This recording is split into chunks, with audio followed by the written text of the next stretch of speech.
सुखो बुद्धानुपादो सुखा सद्धम्म देशना सुखा संघर्ष सामग्री समगानं तपो सुखो। विश्ववंदनीय विश्व शांति दूत महामानव तथागत भगवान गौतम बुद्ध बोधिसत्व गुणोपेता डॉक्टर बाबा साहब अम्बेडकर इस शुभ अवसर पर धम्मदेशना श्रवण करने वाले सभी श्रमणगण, आज के इस शुभ अवसर पर तथागत की महान कल्याणकारी धम्मदेशना हमें श्रवण करके हमारे जीवन में असीम और महान पुण्य का संचय करना है। जिस कुशल कर्म के बल पर हमारे कर्म को हम सुधार सकते हैं, भगवान बुद्ध का धम्म सभी मानव प्राणियों के लिए हित और कल्याण के लिए, सुख के लिए बड़ा ही मंगलकारी धम्म है। भगवान बुद्ध के धम्म का अनुसरण करने वाला हर कोई प्राणी अपने जीवन में उत्पन्न होने वाले सभी प्रकार के दुखों को नष्ट कर सकता है।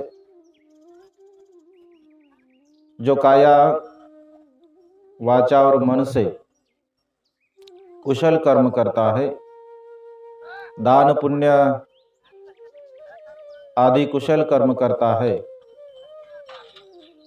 तो हमारे मन में उत्पन्न होने वाले जो विकार है, राग है, द्वेष है, लोभ है, मोह है, इन सभी विकारों को हम नष्ट कर सकते हैं। भगवान बुद्ध कहते हैं, मनुष्य प्राणी जैसे कर्म करता है, उस कर्म के बल पर वो अपने जीवन में सुख की अनुभूति करता है। जैसा कर्म हो वैसा फल हमें मिलता है।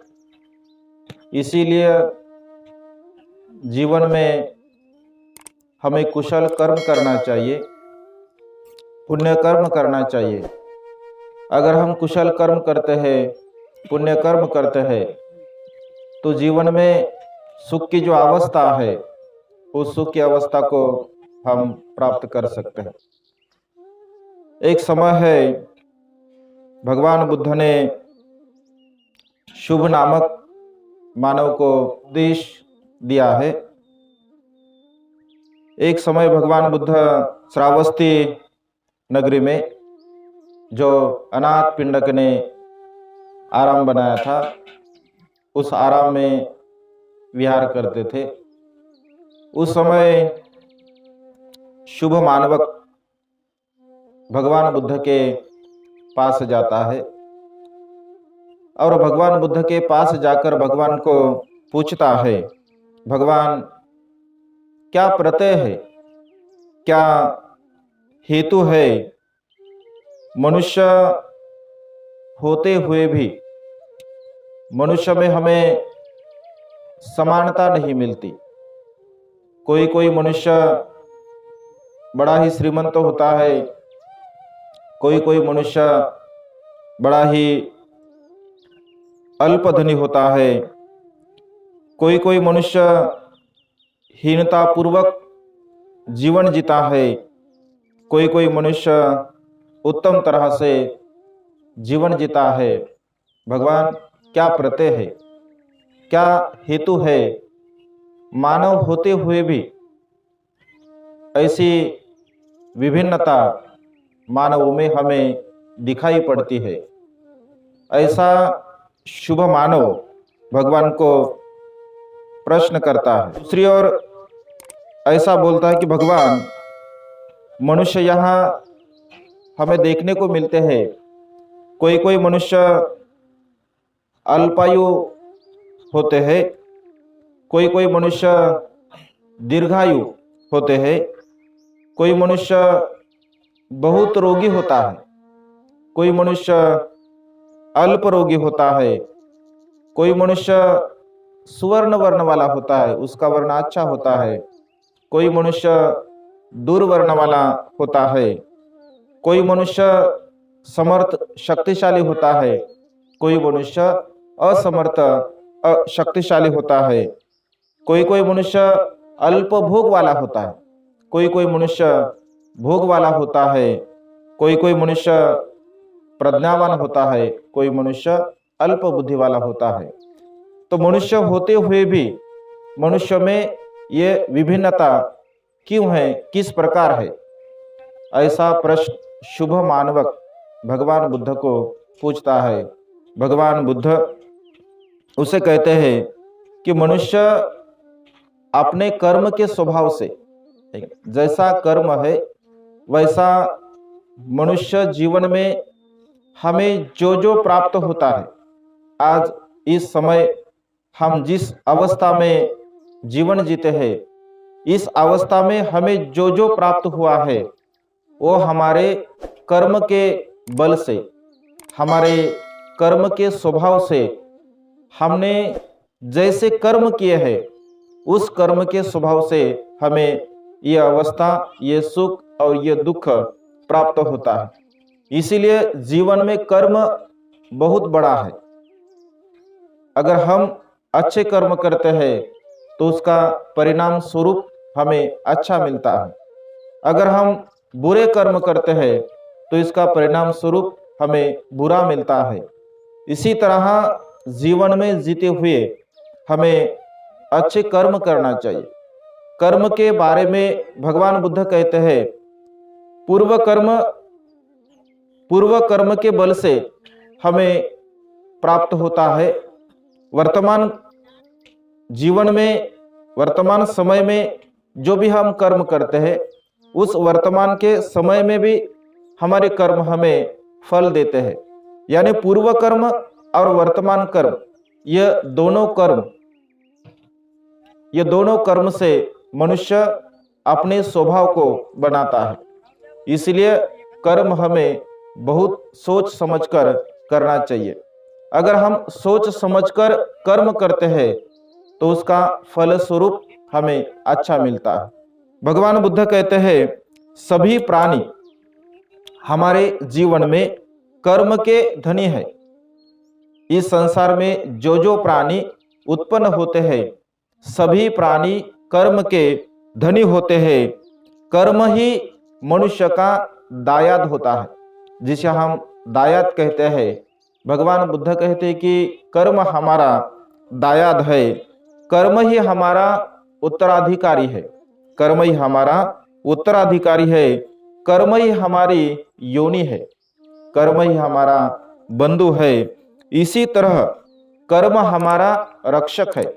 हम जैसे कर्म करते हैं, अगर अच्छे कर्म करते हैं वो कर्म हमारी रक्षा करता है, अगर हम बुरे कर्म करते हैं तो कर्म हमारी रक्षा नहीं करता है। इसलिए कर्म भी हमारे रक्षक है।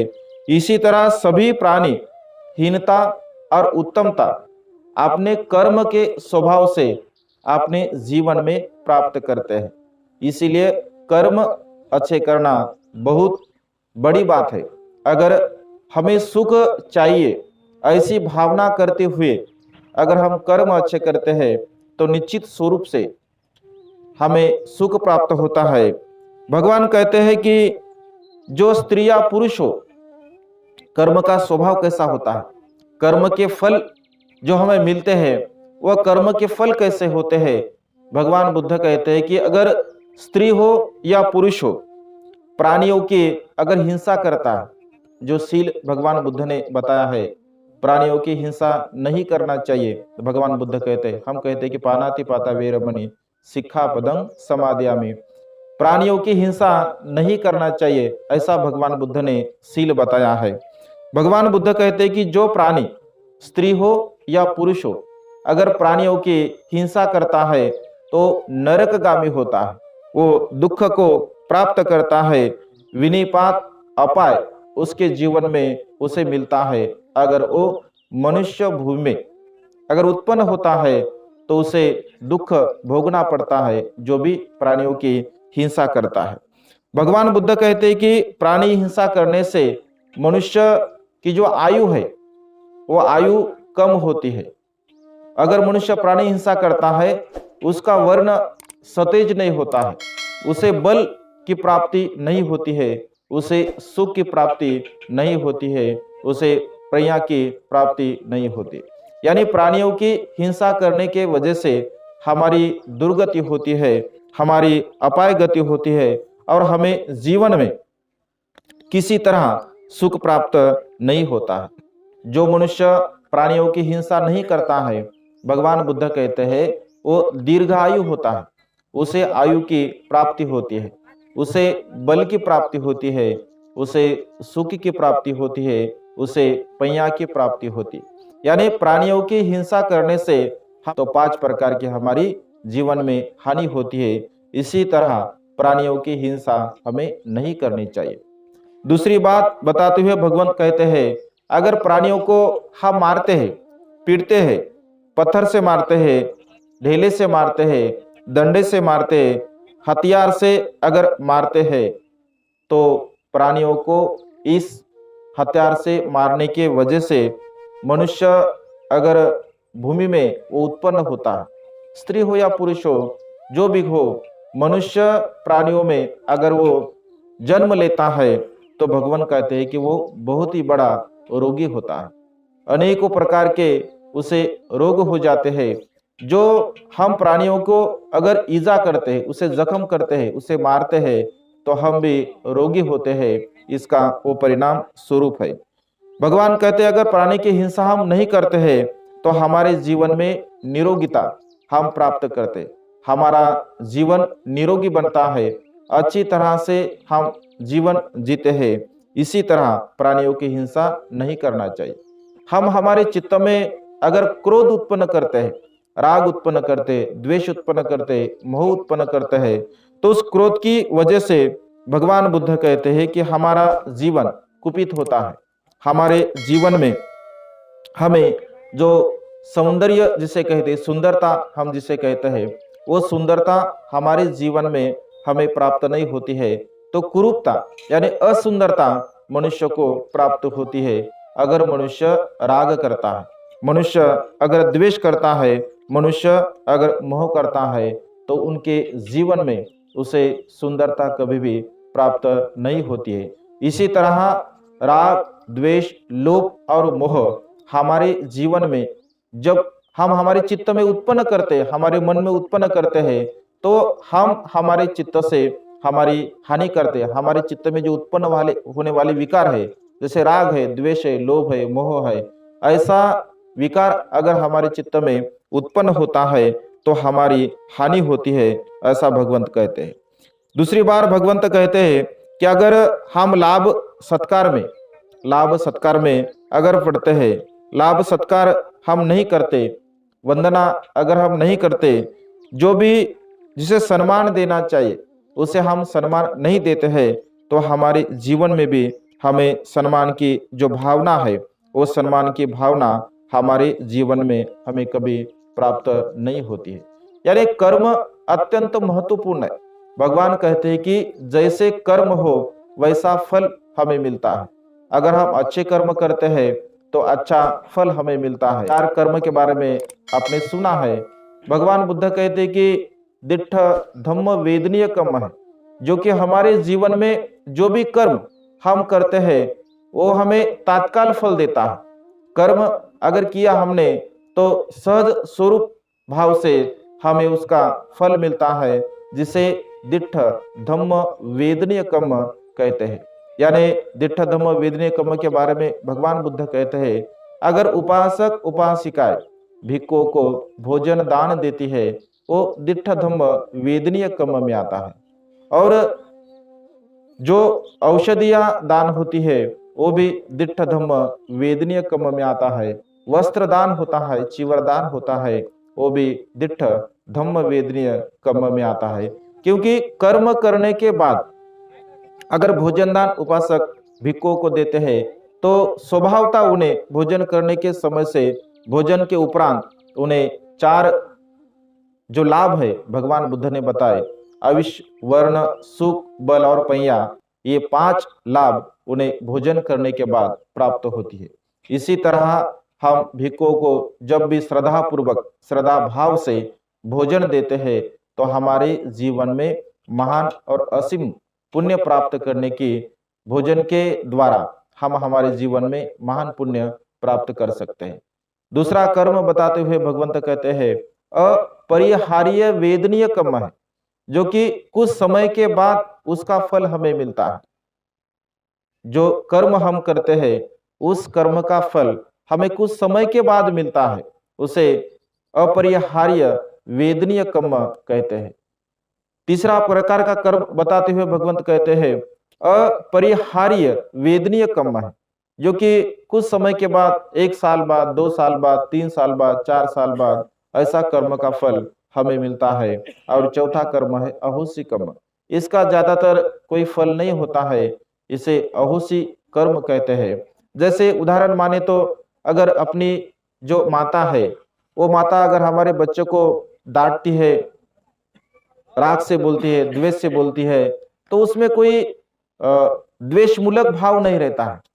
माता अगर अपने बच्चे को डांटती है, तो उसमें द्वेषमूलक भाव नहीं रहता है, उसे प्रेम मूलक भाव रहता है। इसी तरह जो अहोसी कर्म है, तो अहोसी कर्म इसी तरह कोई फल उनका अच्छा या बुरा नहीं होता है। लेकिन भगवान बुद्ध कहते हैं, अगर हम कर्म अच्छी तरह से करते हैं, तो हमारे जीवन में हमें सुख प्राप्त होता है, हमारे जीवन में हम सुख की प्राप्ति कर सकते हैं। क्योंकि मनुष्य प्राणी अपने जीवन में कर्म के स्वभाव से बनता है। आज जो जो सुख हम हमारे जीवन में प्राप्त करते हैं, उन सभी सुखों का दायाद हमारा कर्म है। अगर इस समय हम धनवान है, वह हमारा कर्म है। पूर्व कर्म यानी वर्तमान कर्म, ये दोनों कर्म हमारे साथ रहते। अगर हम सुख से रहते हैं, तो वो भी हमारे कर्म का फल होता है। अगर हम दुख से रहते हैं, तो वो भी हमारे कर्म का फल रहता है। इसीलिए भगवान बुद्ध कहते हैं कि हमें अच्छी तरह से कर्म करने चाहिए। काया द्वारा जो हम कर्म करते हैं, वह अच्छे होना चाहिए। वाचा द्वारा जो हम कर्म करते हैं, वो अच्छे होना चाहिए। मन से हम जो कर्म करते हैं, वो भी अच्छे होना चाहिए। काया से हम क्या कर्म करते हैं? भगवान बुद्ध कहते हैं, 3 प्रकार के काया से हम कर्म करते। प्राणियों की हिंसा करते हैं, चौर्य कर्म करते हैं, और अकुशल भाव व्यभिचार की भावना हम हमारे चित्त में उत्पन्न करते हुए काया से ये 3 कर्म करते। भगवान बुद्ध कहते हैं कि काया से हम ये 3 कर्म नहीं करना चाहिए। हम कभी भी प्राणियों की हिंसा नहीं करना चाहिए। तो क्या करना चाहिए? भगवान बुद्ध कहते हैं कि प्राणियों की हिंसा ना करते हुए हमें प्राणियों पर दया करना चाहिए, प्रेम भाव उत्पन्न करना चाहिए, मैत्री भाव उत्पन्न करना चाहिए। अगर हम सभी प्राणियों के प्रति हमारे चित्त में मैत्री भाव उत्पन्न करते हैं, मंगल मैत्री की भावना हमारे चित्त में उत्पन्न करते हैं, तो हमारे जीवन में सुख की प्राप्ति हो सकती है। हमें चौर्य कर्म नहीं करना चाहिए, तो हमें क्या करना चाहिए? हमें दान कर्म, दान भाव हमारे चित्त में उत्पन्न करना चाहिए। हमें अकुशल भाव व्यभिचार की भावना हमारे चित्त में कभी उत्पन्न नहीं करना चाहिए। ये शरीर से, काया से 3 प्रकार के अकुशल भाव हम करते हैं, तो कुशल भाव हमें करना चाहिए। वाचा से हम 4 प्रकार के कर्म करते हैं। हम झूठ बोलते हैं, हम निंदा करते हैं, हम चाहड़ी चुगली करते हैं, हम व्यर्थ की बातें करते हैं। भगवान बुद्ध कहते हैं, हमारी जो वाणी है, वाणी के फलस्वरूप हमें दुख प्राप्त होता है। ज्यादातर इस संसार में हम दुख के कारण जब देखते हैं तो वाणी से अधिकतर हमें दुख प्राप्त होता है, क्योंकि हम झूठ बोलते हैं, हम दूसरों की निंदा करते हैं, हम चाड़ी चुगली करते हैं, हम व्यर्थ की बातें करते हैं। व्यर्थ की बातें करने से, दूसरों की निंदा करने से, झूठ बोलने से हमारे जीवन में हमें दुख की प्राप्ति होती है। इसीलिए सभी जब जब हम बात करते हैं तो सत्य सत्य ही बात करना चाहिए, सत्य ही बोलना चाहिए, कभी झूठ नहीं बोलना चाहिए। मैत्रीपूर्ण हमारा व्यवहार होना चाहिए, हमारी भाषा मृदु होनी चाहिए, कोमल होनी चाहिए। अगर हम सही तरह से हमारे वाणी से अच्छे कर्म करते हैं तो हमारे जीवन में वाणी के द्वारा उत्पन्न होने वाले जो भी दुख है उस दुख को पूरी तरह से हम नष्ट कर सकते हैं। इसीलिए वाचा से हमें कुशल कर्म करना चाहिए, मन से हमें कुशल कर्म करना चाहिए। मन से क्या हम अकुशल कर्म करते हैं, हम राग करते हैं, द्वेष करते हैं, लोभ करते हैं, मोह करते हैं। इन सभी कर्म को हमें नष्ट करना चाहिए। राग को हमें नष्ट करना चाहिए, द्वेष को हमें नष्ट करना चाहिए, मोह को हमें नष्ट करना चाहिए। अगर राग द्वेष लोभ मोह यो मानसिक स्तर पर जो भी हमारे विकार है, क्योंकि मन मुख्य है। भगवान बुद्ध कहते हैं मन प्राणियों के कर्म का मुख्य स्थान है, क्योंकि मन में ही विचार उत्पन्न होते हैं। मन जैसे कर्म करता है, मन जैसा विचार करता है, मन जैसे कार्य करता है, उसी स्वभाव अनुरूप मनुष्य अपने कर्म का दायक बनता है। इसीलिए मन से अच्छे कर्म करना चाहिए, क्योंकि मन मुख्य है, मन मनोमय है। मन में सभी प्रकार के विचार उत्पन्न होते हैं। मन विचारों का उगम स्थान है। मन हमारे चित्त में उत्पन्न होते हैं। इसीलिए मन में अगर हम विचार उत्पन्न करते हैं, अच्छे हमारे चित्त में विचार उत्पन्न होते हैं तो हमारे कर्म अच्छे होते हैं। अगर हमारे चित्त में अकुशल भाव हम उत्पन्न करते हैं तो हमारे जीवन में अकुशल भाव के परिणाम स्वरूप हमें दुख प्राप्त होता है। इसीलिए काया वाचा और मन, इन तीन अवस्थाओं द्वारा हमें कुशल कर्म पुण्य कर्म करना चाहिए। हम अगर पुण्य कर्म कुशल कर्म हमारे जीवन में करते हैं तो निश्चित स्वरूप से वर्तमान काल में हम सुखपूर्वक जीवन जी सकते हैं, क्योंकि भगवान बुद्ध का सद्धम्म मनुष्य प्राणी और मनुष्य प्राणियों के चित्त को परिशुद्ध करना है, निर्मल करना है। अगर हमारा चित्त परिशुद्ध होता है, निर्मल होता है तो निश्चित रूप से हम सुखपूर्वक जीवन जी सकते हैं। जो जो अच्छे कर्म है, अगर अकुशल भाव हमारे चित्त में हम अकुशल भाव हमारे चित्त में उत्पन्न करते हैं तो सदोष पूर्ण हमारा जीवन नहीं रहता है। इसलिए हमारे जीवन में जो समय हमें मिलता है उस समय में काया वाचा और मन से कुशल कर्म करना चाहिए, पुण्य कर्म करना चाहिए, क्योंकि कुशल कर्म और पुण्य कर्म ही हमारे जीवन का दायाद है। हमारे कर्म ही हमारे दायाद है, हमारे कर्म ही हमारे बंधु है, हमारे कर्म ही हमारी योनि है, हमारे कर्म ही हमारा उत्तराधिकारी है। इसलिए अगर हमें सुख से जीना है तो अच्छी तरह से हमें कर्म करना चाहिए। इसीलिए आज इस शुभ अवसर पर आपके हित के लिए, सुख के लिए और कल्याण के लिए भगवान बुद्ध की ये मंगलमय देशना देते हुए मैं देशना संपन्न करता हूँ। सबका मंगल हो, सबका कल्याण हो, सब